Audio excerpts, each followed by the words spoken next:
À chaque période, chaque trimestre ou 2 fois par an, les enseignants donnent un livret scolaire aux élèves.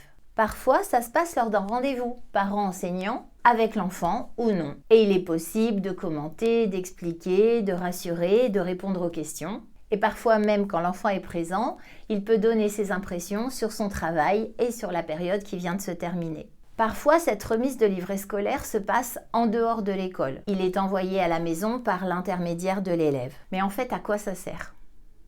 À quoi sert ce livret scolaire ? À qui il sert ? À qui il s'adresse ? Quel est son but ? C'est vrai que ça peut paraître un peu complexe. Mais en fait, c'est facile. Vous allez voir. Tous les dimanches, je change de casquette. De prof la semaine, je deviens étudiante. Je suis dans une école artistique dans laquelle j'apprends à chanter, à danser, à faire du théâtre sur un cycle de 3 ans. 3 ans, comme en primaire et au collège. Là, je suis en 3e année, donc en fin de cycle, et je viens de recevoir mon bulletin. Pour une fois, je vais donc le lire en tant qu'élève et je vais bien voir à quoi il va me servir. Je vous invite à le découvrir avec moi. Alors déjà, je suis ravie parce qu'il n'y a pas de moyenne, ni de l'élève, ni de la classe. Ça veut dire pour moi que je n'ai pas l'occasion de me comparer à qui que ce soit, sauf à moi-même. Je ne peux pas être plus que ou moins que. Et grâce à ça, le climat du groupe et ma confiance en moi peuvent être épargnés.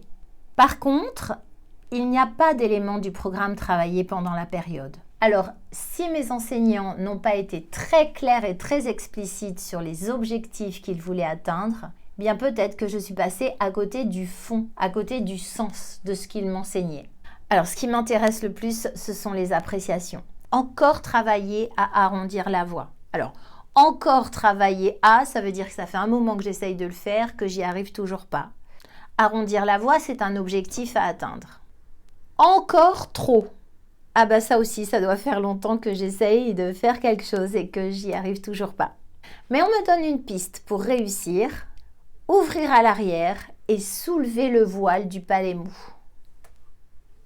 On me donne mes qualités. Ça fait du bien. On me dit volontaire et assidu. Et on m'encourage. On me dit que j'ai fait des progrès. Le seul problème, c'est que moi, je ne sais pas quels sont les progrès que j'ai faits. Je ne peux pas mesurer mes progrès parce que je ne sais pas ce que je ne savais pas faire et ce que j'ai réussi à faire depuis ma première année. Ce n'est pas visible. On continue à m'encourager en me disant de ne pas relâcher mes efforts. Et ça m'encourage vraiment parce que mes efforts sont reconnus. Faire des efforts, mais pour arriver à quoi ? Vers quoi je vais ?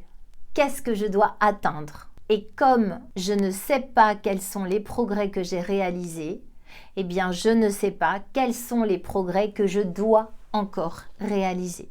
On me donne des axes de travail sur la conscience du corps et de l'espace et sur la technique en général. Et ça a l'air d'être énorme. La technique en général, c'est beaucoup. C'est tellement vaste et tellement abstrait. On me fait un compliment, je suis une bonne élève. Mais qu'est-ce qu'il y a derrière l'expression « bonne élève » ? Est-ce que ça veut dire que je suis sage, j'écoute, je fais ce qu'on me dit de faire, j'obéis, je pose des questions, je progresse ? D'autres axes de travail encore, la tonicité et la mémorisation. Alors, je sais très bien ce qu'est la mémorisation.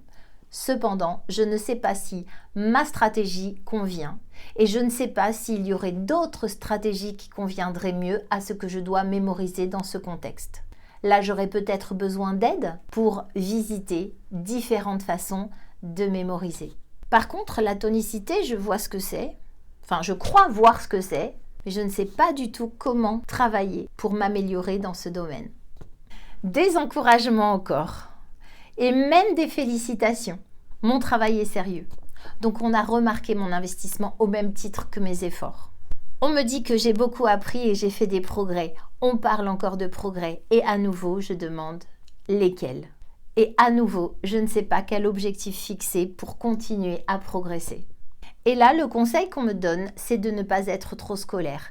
Du coup, je suis un peu perdue. Parce que concrètement, je ne sais pas ce que ça veut dire. Et en plus, on m'a félicité précédemment en me disant que j'étais une bonne élève. Alors comment je fais? Est-ce que je dois faire un choix? Est-ce que je dois être une bonne élève ou est-ce que je ne dois pas être trop scolaire? Est-ce que c'est compatible? Et en même temps, concrètement, je ne sais pas ce que je dois faire et ce que ça veut dire. Bon, au final, on peut dire que j'ai un bon bulletin. Mais au final, je ne sais pas si j'ai progressé depuis ma première année et si oui, comme on me l'a dit là, en quoi j'ai progressé.